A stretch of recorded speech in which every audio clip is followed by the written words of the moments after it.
Good evening everyone, मैं तारेंद्र बेले exam originals के इस यूट्यूब चैनल पर आप सभी का स्वागत करता हूं। और जैसा कि थंबनेल आपने देख ही ली होगी कि यशवंत सागर झील के रूप में मध्य प्रदेश को मिली अपनी चौथी रामसर साइट। तो आज के इस सेशन में हम लोग यही सारी चीज़ें डिस्कस करने वाले हैं कि क्या होते हैं रामसर साइट्स, रामसर समझौता क्या है, आर्द्र भूमि क्या होती है, और मुख्यतः हम लोग मध्य प्रदेश की 4 जो रामसर साइट्स है या 4 जो रामसर स्थल है उनके बारे में डिस्कस करने वाले हैं। मैं आपको बता दूं कि भारत के जितने भी रामसर स्थल है उसके ऊपर हम लोग नेक्स्ट वीडियो लेकर आने वाले हैं, जिसमें मैं मैपिंग के थ्रू आपको भारत में जितने भी रामसर स्थल है, कौन कौन से राज्य में कितने रामसर स्थल है, इन सब के ऊपर एक डीप स्टडी करके मैप के थ्रू आपको समझाने की कोशिश करूंगा। लेकिन आज के इस लेक्चर में हम लोग सिर्फ और सिर्फ इतना देखेंगे कि मध्य प्रदेश के 4 रामसर स्थल कौन कौन से हैं और क्या रामसर समझौता है और आर्द्र भूमि क्या होती है।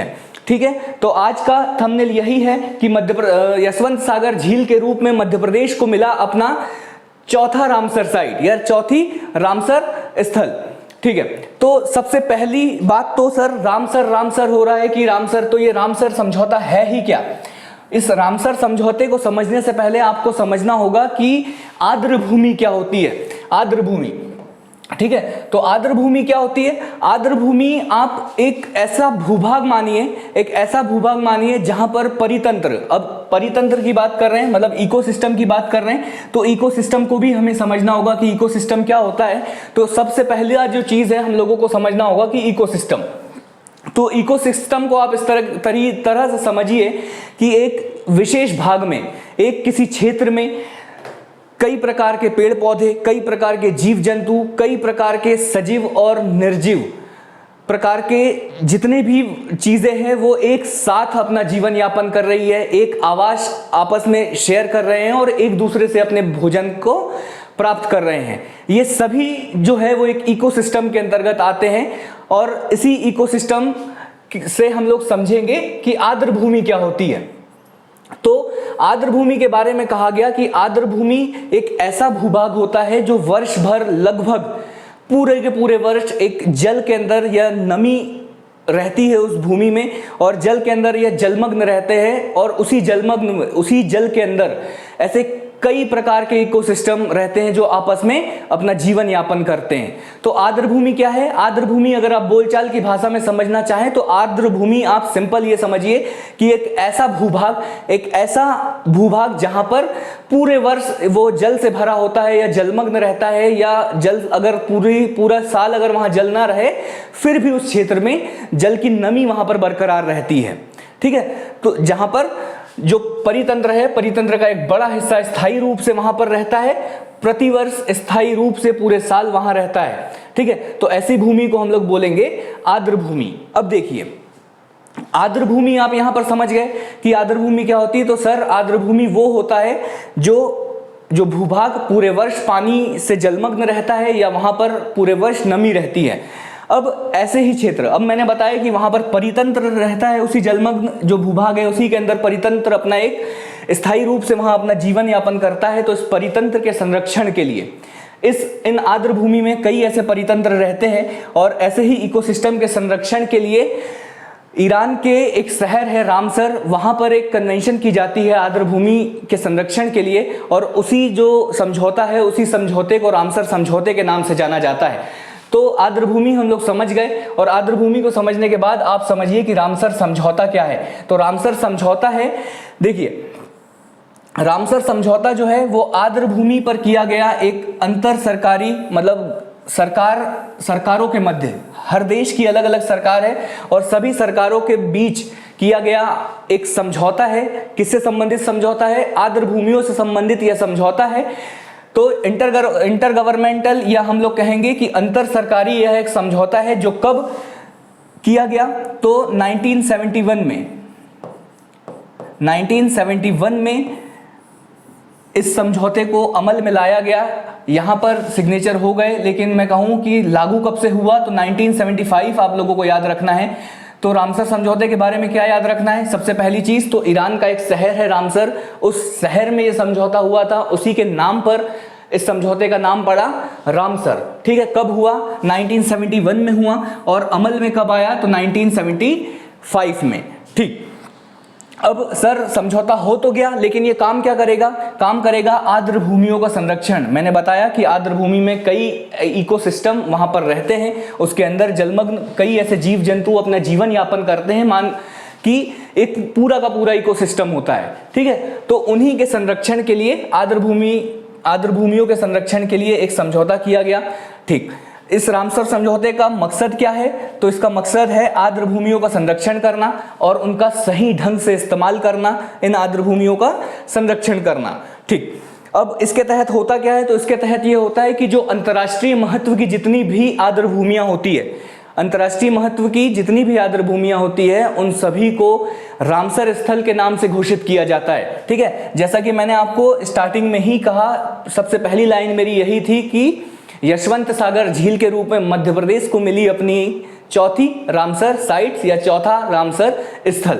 तो अंतर्राष्ट्रीय स्तर के जितने भी आर्द्र भूमि स्थल होते हैं उनको रामसर स्थल के रूप में घोषित किया जाता है और उनके संरक्षण के लिए आर्थिक अनुदान भी दिया जाता है। आर्थिक अनुदान का मतलब कि पैसों से मदद किया जाता है, इनके संरक्षण के लिए अलग से एक फंड दिया जाता है और गवर्नमेंट के द्वारा उनके संरक्षण में वही फंड लगाया जाता है। आर्द्र भूमि हम लोग समझ चुके हैं और जो इम्पोर्टेंट एग्जाम्स के दृष्टिकोण से जो इम्पोर्टेंट है वो ये है कि विश्व आर्द्र भूमि दिवस कब मनाया जाता है? तो ये 2 फरवरी को मनाया जाता है। और ये क्यों मनाया जाता है? देखिए, ये क्यों मनाया जाता है? तो जो रामसर समझौता हुआ था वो 2 फरवरी 1971 में हुआ था और इसी कारण हर वर्ष 2 फरवरी को क्या मनाया जाता है? तो आर्द्र भूमि संरक्षण दिवस मनाया जाता है या विश्व आर्द्र भूमि संरक्षण दिवस मनाया जाता है। ठीक, सारी चीजें मैं ऑलरेडी आपको बता चुका हूं कि यह समझौता ईरान के रामसर में संपन्न हुआ। जो याद रखने वाली जो चीज है वो ये है कि कैस्पियन सागर के दक्षिण में, ईरान के में कैस्पियन सागर के दक्षिण में ये रामसर शहर स्थित है। और भारत ने कब इस रामसर समझौते पर हस्ताक्षर किया? तो एक डेट आपको ये याद रखनी है कि 1 फरवरी 1981। ठीक है, 1 फरवरी 1981 को भारत ने इस समझौते पर सिग्नेचर कर दिया। ठीक है, रामसर जो समझौता हुआ, तो रामसर समझौते में उन लोगों ने कहा, समझौते में सारी जो सरकारें बैठी, जितने भी देश ने पार्टिसिपेट किया, उन लोगों ने कहा कि रामसर स्थलों को 3 भागों में वर्गीकृत कर दिए जाते हैं। एक है, जो पहला वर्गीकरण है वो ये है कि समुद्र के आसपास जितने भी आर्द्र भूमि है, एक वर्गीकरण ये। दूसरा जो उन्होंने कहा कि देश के अंदर, मतलब लैंडलॉक, देश के अंदर जितनी भी आर्द्र भूमियां हैं उनको अलग भाग में रखा जाएगा। और तीसरा जो है वो मानव निर्मित, कि मानव निर्मित जितनी भी आर्द्र भूमियां हैं, जितनी भी झीलें हैं, उनको तीसरे भाग में रखा गया। ठीक है, इसके बाद अगर हम लोग देखें कि क्यों सर आज इस टॉपिक को लेकर आने की क्या वजह है कि आज आप रामसर साइट लेके आए? तो खबरों में इसलिए है क्योंकि अब मैं आपको बता दूं कि भारत सरकार के केंद्रीय वन और पर्यावरण जलवायु मंत्रालय के द्वारा 13 अगस्त को, काफी पुरानी न्यूज हो चुकी है, लगभग आप मान के चलो 10 दिन हो चुके हैं, 8 से 9 दिन हो चुके हैं। तो 13 अगस्त को 5 राज्यों के 11 जो आर्द्र भूमियां थी, 5 अलग अलग राज्यों की 11 आर्द्र भूमियों को रामसर साइट का दर्जा दिया गया, जिसमें से मध्य प्रदेश की एक कौन सी थी? यशवंत सागर झील भी थी। अब ये जो 11 साइट्स थी, 11 साइट्स जैसे ही ऐड करी गई रामसर स्थलों में, इसी के साथ पहले जो भारत में रामसर स्थलों की संख्या थी वो 64। अब जब 11 इसमें और ऐड कर दी गई तो टोटल हो गई 75। ठीक है, ऐसा माना जाता है कि भारत ने जैसे ही अपने आज़ादी का अमृत महोत्सव भी, आज़ादी के हमारे 75 वर्ष भी समाप्त हो गए, हम लोगों ने 76वां हमारा स्वतंत्रता दिवस मनाया, उसी के साथ भारत को तोहफे के रूप में 75 रामसर स्थल भी मिले। ठीक है, तो अब टोटल जो रामसर स्थल हो गए वो कितने हो गए? 75 हो गए। 75, इससे पहले 64 थे और अब हो गए 75। कौन कौन से? ये जो 11 ऐड हुए इनमें से 3 उड़ीसा के हैं, 4 तमिलनाडु के हैं, 2 जम्मू कश्मीर के हैं, एक महाराष्ट्र के हैं। महाराष्ट्र और मध्य प्रदेश के एक रामसर स्थल है। ठीक है, इसके बाद की अगर बात हम लोग देखें कि क्या हो गया, यही सारी चीज़ें, जो चीज़ मैंने आप लोगों को समझा दी है, 75 हो चुका है। जो कुल क्षेत्र हो गया वो 13,26,678 हेक्टर क्षेत्र हो गया है भारत में आर्द्र भूमियों का। आप फैक्ट याद करना चाहे तो याद कर सकते हैं, अन्यथा कोई आवश्यकता नहीं है। लेकिन आपको जो नंबर याद रखना है वो ये याद रखना है कि अब जो भारत में आर्द्र भूमियों की संख्या है वो 75 हो चुकी है, ये तो याद रखना ही है। ठीक है, मध्य प्रदेश में 4, पूरे भारत में कितने, पूरे भारत में 75। इसके अब मैं आपको बोल रहा हूं कि यशवंत सागर झील जो है वो चौथी रामसर साइट है मध्य प्रदेश की। तो सर इससे पहले की 3 रामसर साइट्स कौन कौन सी है, तो इन्हीं 4 रामसर साइटों के बारे में आज के लेक्चर में हम लोग डिस्कशन करने वाले हैं। वो कौन कौन से, तो भोपाल की बड़ी झील या बड़ा तालाब या भोजताल बोला जाता है, ये सबसे पहली रामसर साइट हुआ करती है। ठीक है, शिवपुरी के माधव राष्ट्रीय उद्यान में स्थित सांख्य सागर झील दूसरी। फिर हम लोगों को इंदौर की सिरपुर तालाब और इंदौर का यशवंत सागर, मतलब इसका मतलब आप समझ रहे हैं, इंदौर शहर के पास अब से 2 रामसर साइट है। एक है शिवपुरी में कौन सी, माधव राष्ट्रीय उद्यान के मध्य स्थित सांख्य सागर झील, और भोजताल जो सबसे पहले से हमारे पास मध्य प्रदेश के पास इससे पहले सिर्फ और सिर्फ एक रामसर साइट हुआ करती थी जिसका नाम क्या था, भोजताल। इन सभी के बारे में इंटरेस्टिंग फैक्ट्स भी हम लोग जानेंगे। ठीक है, तो सारी चीजें हम लोग जानेंगे। उससे पहले हम लोग देख ले कि क्या क्या है कुछ इंपॉर्टेंट फैक्ट।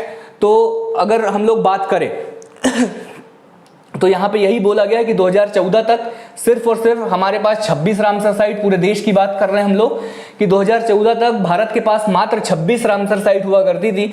2014 से 2022 तक देश में कुल 49 रामसर साइट न्यू ऐड किए गए हैं। ठीक है, कितने, 49। 2014 से मतलब मोदी जी के आने के बाद 2022 तक 49, टोटल 49 रामसर साइट ऐड करी गई है। इसी साल वर्ष 2022 में ही अकेले 28 स्थलों को या 28 जो आर्द्र भूमियां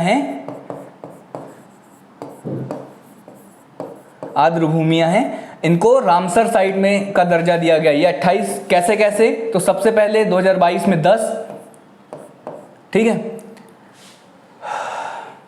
10, फिर 5, उसके बाद कुछ फैक्ट मिस्टेक है शायद,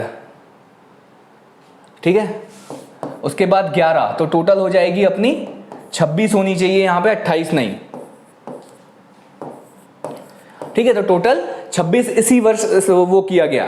ठीक है, इसके बाद जो इंपॉर्टेंट फैक्ट है, इससे पहले इन 13 अगस्त को 11 अलग अलग स्थलों को जब रामसर साइट में शामिल किया गया, तो इसके बाद जो फैक्ट में जो चेंजेस हुआ वो ये कि सबसे अभी तक हम लोग पढ़ा करते थे कि भारत में सबसे ज्यादा रामसर स्थल किस राज्य के पास है, तो हम लोगों को पता हुआ करता था कि उत्तर प्रदेश के पास है। लेकिन अब ये फैक्ट जो है वो चेंज हो गया है। अब सबसे ज्यादा जो भारत में रामसर स्थल है वो तमिलनाडु के पास है। इनकी संख्या कितनी है, तो 14, और अब उत्तर प्रदेश के पास जो रामसर स्थल है उनकी संख्या है 10। तो ये फैक्ट आप लोगों को याद रखना है, बहुत ज्यादा इंपॉर्टेंट। और जहां से हम लोगों ने लेक्चर को स्टार्ट किया था, यशवंत सागर झील, बात आ गई है उसी के डिस्कशन की कि यशवंत सागर झील के बारे में हम लोगों को डिस्कस करना है कि यशवंत सागर झील क्या है। तो ऐसा कहा जाता है कि होलकर राजा तुकोजीराव होलकर थर्ड, इन्होंने जो इंदौर का जो पश्चिमी भाग है वहां पर जल आपूर्ति के लिए, मतलब पीने के पानी या और भी चीजों की जो जल की आपूर्ति करने के लिए इंदौर के पश्चिमी क्षेत्र में लगभग 2000 एकड़ जमीन पर, कितनी, 2000 एकड़ जमीन पर क्या बनाया, एक तालाब का निर्माण कराया जिसको यशवंत सागर झील के नाम से जाना जाता था। और यशवंत सागर क्यों रखा इसका नाम, क्योंकि तुकोजीराव थर्ड के जो बेटे थे उनका नाम था यशवंत राव द्वितीय, उन्हीं के नाम पर इस झील का नाम रखा। किस नदी का पानी रोका गया, तो ये बहुत ज्यादा इंपॉर्टेंट, गंभीर नदी का पानी रोका गया और गंभीर नदी के पानी को रोककर यशवंत सागर झील का निर्माण कराया गया। कुल कितना क्षेत्र है, तो 2000 एकड़। कब बनाया गया, वर्ष 1900 में। और किसने बनाया, तो महाराज तुकोजीराव थर्ड। ठीक है, ये कुछ इंपॉर्टेंट फैक्ट है यशवंत सागर झील के बारे में जो आपको याद रखना है। जो पहला फैक्ट है, तुकोजीराव थर्ड वर्ष 1900 में बनाया। कितनी जमीन है, तो लगभग 2000 एकड़। किस नदी को रोककर बनाया गया, तो गंभीर नदी को रोककर। किसके नाम पर इसका नाम यशवंत रखा गया? तो उनके बेटे यशवंतराव सेकंड के नाम पर। वर्ष 1992 में इसे प्रमुख पक्षी क्षेत्र घोषित कर दिया गया। कहा जाता है कि इंदौर के यशवंत सागर झील में प्रवासी पक्षियों का एक बहुत बड़ा कुनबा रहता है। कहा जाता है कि हर वर्ष यहाँ देश विदेश से पक्षी उड़कर आते हैं और यशवंत सागर झील में कुछ समय अपना बिताते हैं। तो इसी कारण 1992 में इसे प्रमुख पक्षी क्षेत्र घोषित कर दिया गया था। ठीक है, और 2017 में भी सरकार के द्वारा एक रिक्वेस्ट भेजी गई थी कि यशवंत सागर झील को रामसर साइट में शामिल किया जाए, लेकिन उस समय पर इसे रामसर साइट में शामिल नहीं किया गया था। देर भले लेकिन आज वो सफलता हम लोगों को मिल ही गई कि 2022 में यशवंत सागर झील को रामसर साइट का दर्जा मिल ही गया। ठीक है, ये सारी चीजें हो गई। इसके बाद अगर हम लोग माने तो क्या है, मछली पालन, तालाब है, मछली पालन होगा ही, और पर्यटक मतलब एक टूरिज्म पर्यटन स्थल है, टूरिज्म के लिए बहुत ज्यादा इंपॉर्टेंट है इंदौर में। ठीक, आगे अगर हम लोग बात करें सांख्य सागर झील की, कुछ ही दिनों पहले 3 अगस्त, ये 13 अगस्त की कहानी अभी हम यशवंत सागर वाली बता दी, मैंने 3 अगस्त की बात बताता हूं मैं आपको। 3 अगस्त को सांख्य सागर झील को भी रामसर साइट का दर्जा मिला, जो कि मध्य प्रदेश की दूसरी रामसर साइट बनी थी। ठीक है, तो कहाँ है सर सांख्य सागर झील? तो शिवपुरी, मध्य प्रदेश के शिवपुरी जिले में। किस नदी को रोककर बनाया गया? तो मनिहार नदी, आपको याद रखना है। यशवंत सागर झील गंभीर नदी, सांख्य सागर झील मनिहार नदी। और कहा जाता है कि माधव राष्ट्रीय उद्यान के बीचों बीच ये झील स्थित है, और माधव राष्ट्रीय उद्यान के बीचों बीच होने के कारण ही यह पूरे वर्ष हरियाली से घिरी हुई रहती है। और बाकी सारी चीजें आपको पता ही है, माधव राष्ट्रीय उद्यान के मध्य में स्थित है, तो पर्यटकों का झुंड तो यहाँ पर भीड़ लगी ही रहती है पूरे वर्ष। ठीक है, तो सांख्य सागर झील के बारे में जो इंपॉर्टेंट फैक्ट है, मनिहार शिवपुरी के अंतर्गत है और मनिहार नदी के ऊपर बनाया गया है। और किस राष्ट्रीय उद्यान के अंतर्गत है? तो आपको याद रखना है माधव राष्ट्रीय उद्यान। ठीक है, इसके बाद कुछ याद रखने वाली चीजें, ये सारी चीजें आप लोग देख लीजिएगा, पर्यटन। ठीक है, अब हम लोग बात करेंगे कि जो सबसे पहला जो मध्य प्रदेश का जो वेटलैंड था उसका नाम भोजताल या भोज वेटलैंड के नाम से इसे जाना जाता है। इसका निर्माण किसने कराया? तो आप लोगों को पता ही है, नाम किनका है? राजा भोज का। तो परमार जो राजा थे, राजा भोज के द्वारा इनका निर्माण करवाया गया था। कब करवाया गया था? तो 1005 से 1055 इनका कार्यकाल था। ऐसा माना जाता है कि इसी कार्यकाल के बीच में राजा भोज के द्वारा भोजताल का निर्माण कराया गया था। ठीक है, ये सारी चीजें हैं। और देखिए, इसके बारे में एक बहुत अच्छी कहावत है। कहा जाता है कि इतिहास में मतलब कुछ कहावतें हैं, कुछ लोक पौराणिक कहावतें हैं।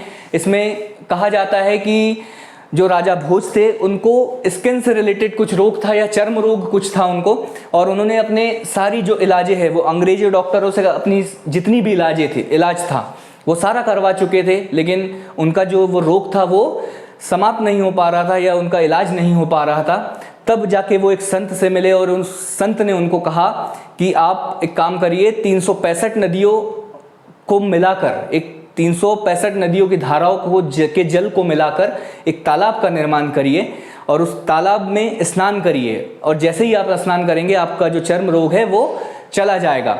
संत की इन्हीं बातों को मानकर राजा भोज ने एक तालाब बनाने का निर्णय लिया, अपने इंजीनियरों को बुलाया और कहा कि ऐसी एक जगह ढूंढिए जहां पे 365 नदियों का समागम होगा। तब इन इंजीनियरों ने बेतवा नदी के किनारे, कहाँ? बेतवा नदी के पास एक ऐसी प्लेस ढूंढी, ठीक है, जो भोपाल से कितने दूर था? 32 किलोमीटर दूर था भोपाल से। वहां पर एक ऐसी प्लेस ढूंढी जहां पर 359 नदियां, जिसकी सहायक मतलब 359 नदियों को मिलाकर एक धारा बनाई जा सकती थी, और कुछ और अन्य नदियों को जोड़कर पूरी 365 नदियां हो गई। और कहा जाता है कि 365 नदियों की धाराएं मिलाकर इस तालाब का निर्माण किया गया और इसमें राजा भोज के द्वारा स्नान किया गया। वो मुझे नहीं पता कि उनका रोग जो है वो सही हुआ या नहीं हुआ, लेकिन एक वेटलैंड के रूप में हमें भोजताल मिल गया। ठीक है, और इसकी बात करें कि ये जो भोजताल है वो मुख्यतः किस नदी पर बनाया गया, तो मुख्यतः कहा जाता है कि कोलन नदी। ठीक है, भोपाल से 32 किलोमीटर दूर कोलन नदी पर मिट्टी का बांध बनाकर इसका निर्माण किया गया था उस समय पर। तो 3 नदियां, एक गंभीर, दूसरी हम लोगों ने मनिहार पढ़ी और भोजताल के बारे में हम लोग पढ़ेंगे कि यह कोलन नदी पर है। ठीक है, मार्च 2011 तक इसे बड़ा तालाब के रूप में जाना जाता था, लेकिन मार्च 2011 में इसका नाम बदलकर भोजताल कर दिया गया। ये भी एक छोटा सा फैक्ट है, आपको याद रखना है। बाकी इंदौर की एक और साइट सिरपुर तालाब के बारे में देख लें तो सिरपुर तालाब मध्य प्रदेश के इंदौर शहर में है। इंदौर शहर में है। एक फैक्ट ये कि इंदौर में है सिरपुर तालाब। और क्यों इंपॉर्टेंट है, तो इंपॉर्टेंट ये है कि तितलियों के लिए ये बहुत ज़्यादा फेमस है। ठीक है, यहाँ पर बहुत टाइप्स की तितलियाँ मिलती है, तितलियों का बहुत अधिक मात्रा में कुनबा यहाँ पर मिलता है। और ऐसा कहा जा रहा है कि तितली यहाँ पर तितलियों की संख्या बहुत अधिक होने के कारण इसे साइलेंट जोन घोषित कर दिया गया है। ठीक है, साइलेंट जोन घोषित कर दिया गया है। उम्मीद करता हूं कि आपको ये सारी जानकारी समझ आई होगी, पसंद आई होगी, और ऐसी ही जानकारियों के लिए हमारा YouTube चैनल सब्सक्राइब करना ना भूलें। ठीक है, और हमारा ऐप प्ले स्टोर से डाउनलोड करिए, एग्ज़ाम ओरिजिनल का इस YouTube चैनल को आप सब्सक्राइब करिए, हमारे इंस्टाग्राम पेज को फॉलो करिए। ये सभी हमारे कोर्सेज़ हैं। आप जिस भी कोर्सेज़ में इंटरेस्टेड है तो उसे आप खरीद सकते हैं एग्ज़ाम ओरिजिनल के ऐप को डाउनलोड करके। बहुत बहुत धन्यवाद।